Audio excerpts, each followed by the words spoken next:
back up Proverbs 21:9, it is better to dwell in a corner of the housetop than with a brawling woman in a wide house. Yeah, who the hell wants to live in a mansion with a fucking demon that's always trying to trip you up and have you second guessing yourself and doing all this crazy shit, man? Nobody wants to deal with it.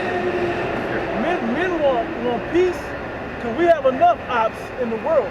We walk out the front door, we got Esau at the head of it, we got Wicked Jake out there, we got just the elements of the heathen and the people, spiritual wickedness in high places.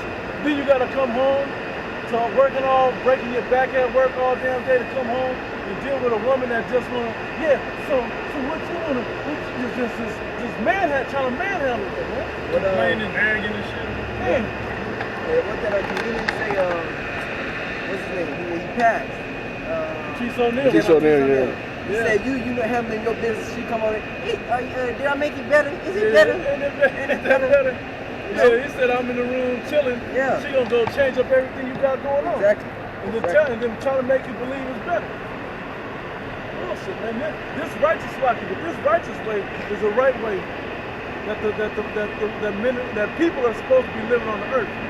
Starting with you men, and when you set the standard and put your foot down, and then they don't have no rule over you if this woman leaves, hey, they lose all power. Okay? Then they can't control you. Alright? They gonna figure it out. Trust me. You see what they saying now? They gonna figure out how to be in your good graces. But you need to be walking on this righteous path. I got your piece of it. Y'all have more? Y'all got the I got that. Going back to Tupac saying that my body, my choice. Yep. All of the scriptures say, 1 Corinthians 11:8, for the man is not of the woman, but the woman of the man. But that goes right with what you said also. We're still on that same topic. A man would rather dwell with a killer animal, a serpent or a dragon, okay, than to be with a woman that's out of order. Be with a woman that wants the word of pants in the relationship. Okay? The Most High set up an order when he set up Adam and Eve. He set up the man as the head and the woman as his servant. I'm gonna just be plain with you. Okay? Somebody that helps him accomplish his goals, because his goals are after his head, which if you read up in the 3rd verse, it's Yahweh Shai. And his head, which all our heads should be, the Most High Yahweh. You got it, bro. Neither was the man created for the woman, but the woman for the man. Now, this is toxic masculinity to some of these same women that's caught with Tupac shit. But Tupac was on some of this vibration too. He wanted to be the head of something, the king of something, okay? But he'll say whatever he could to get you women on his side. And y'all still bamboo, like caught up by that shit. But you know what though? That's it. You know, because he was simple as hell to put songs out like that, to put more pride in these shameless ass women. Yeah. But he figured it out once that rape case shit happened. Yep. When his ass got put in Rikers Island. After that. After that shit came out, his whole outlook was changed. different. Yep. He was going in on bitches. They call you bitch. Yeah. And now he got songs like that. He didn't care anymore after that shit. Yeah. You know? You got something too? This Genesis. You have more? That was it. This Genesis 2 and 18.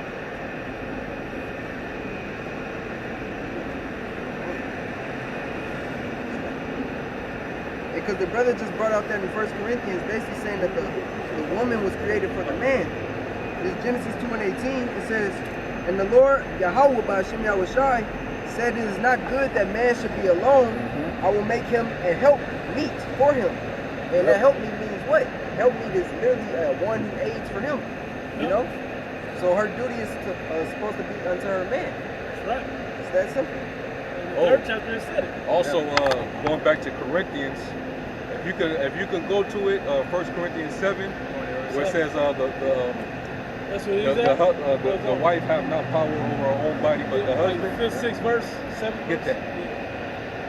1 Corinthians 7, verse 4, it says, the wife hath not power over her own body, but the husband. And likewise, Also, the husband have not power of his own body, but the wife.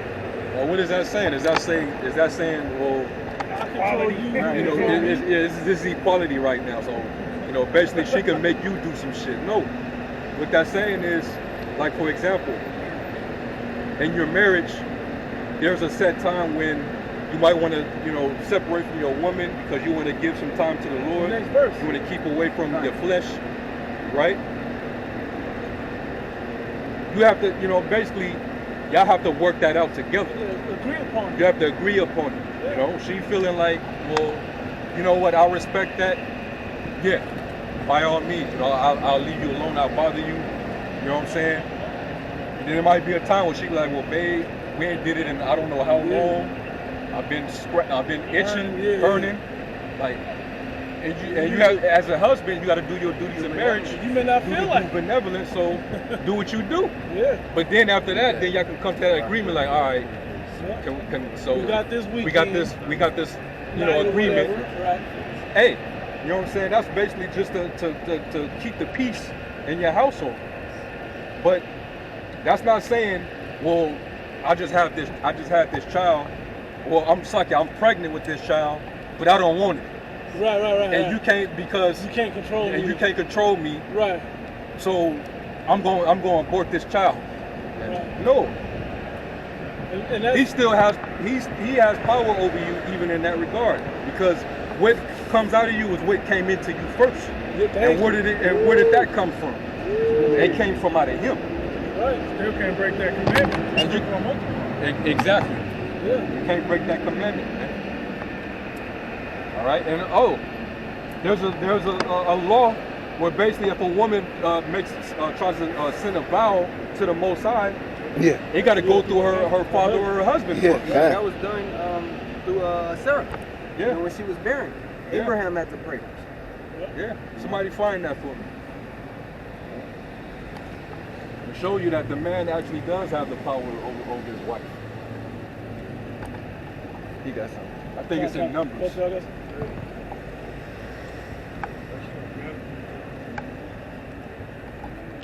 But yet, these modern women, they have you believe, like, that nigga don't own me. He don't own my, this is my body.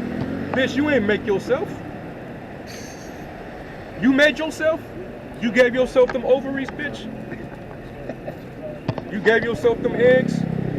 No, you did not. You did not form the members in your mother's womb when you was made. You didn't form yourself. Numbers 30. Yeah, Numbers 30. You got it, Amiyah? It's Numbers chapter 30, starting at the top. It says, and Moses spake unto the heads of the tribes concerning the children of Israel, saying, this is the thing which Yahweh hath commanded. If a man vow a vow unto the Lord Yahweh, or swear an oath to bind his soul with the bond, he shall not break his word. He shall do according to all that proceedeth out of his mouth. That's why the scriptures say not to be rash with your tongue. Like if you so quick to vow something to the Most High, you better do it. You better perform that, man. You know, like when a lot of times when we quote Ecclesiastes 5, where it says, "Keep thy foot when I go into the house of the Lord, and be more ready to hear than to give the sacrifice of fools." But what does it say after that? Be not rash with thy mouth, man. You know. Also, basically, you better take heed to what you're saying, because if you vow something and you don't keep it, you could be penalized for that. What we're doing right now, make a vow. Yeah. Hey, like an example of that, was it Jephthah? His daughter. He vowed his daughter. The first thing that comes through the door, I'm a sacrifice for you, Lord. And the Lord said that was crazy, man. He didn't really think. He didn't even think it through, because he was being rash. He was feeling the hype. He was hyped up, feeling himself because he got that victory, and then realized what he had to do. Yep. He had to do it. He went through it. Yeah. This is the most important part. Yep. A lot of you jakes wouldn't. You make promises to you. You make New Year's resolutions, and before January is out, you can already quit the vow. Yep. Y'all got it. You can go back. Verse 3, if a woman also vow unto the Lord Yahweh, and bind herself by a bond, being in her father's house in her youth, and her father hear her vow, and her bond wherewith she hath bound her soul, and her father shall hold his peace at her, then all her vows shall stand, and every bond wherewith she hath bound her soul shall stand. Yep. But if her father disallow her in the day that he heareth, not any of her vows or of her bonds wherewith she hath bound her soul shall stand, and the Lord Yahweh shall forgive her because her father disallowed her. Now let me make a quick point. That goes into going through your father to help you choose the marital vows. Okay? If he didn't like the man that you was trying to marry, he could say no. Yep. Okay? And then the Most High gonna make you vow, oh, I love Thugnificent, or whatever the fuck a nigga name is, right? Oh, I love him. This is the only love of my life. Daddy, give him to me. I promise to the Most High that I'll be with him and true to him. No, you ain't being with this nigga. Hell no. Yep. Hey, the Most High can't hold you to that. Okay? Now you can go off and start down a path of committing transgressions from that point on against your father, and then ultimately against the Heavenly Father. All right? But just making a quick point, that's also one of those marital vows. The father's supposed to be involved in these things. Okay? But anything that you speak, that you give an oath to the Heavenly Father, is supposed to go through your father or your husband.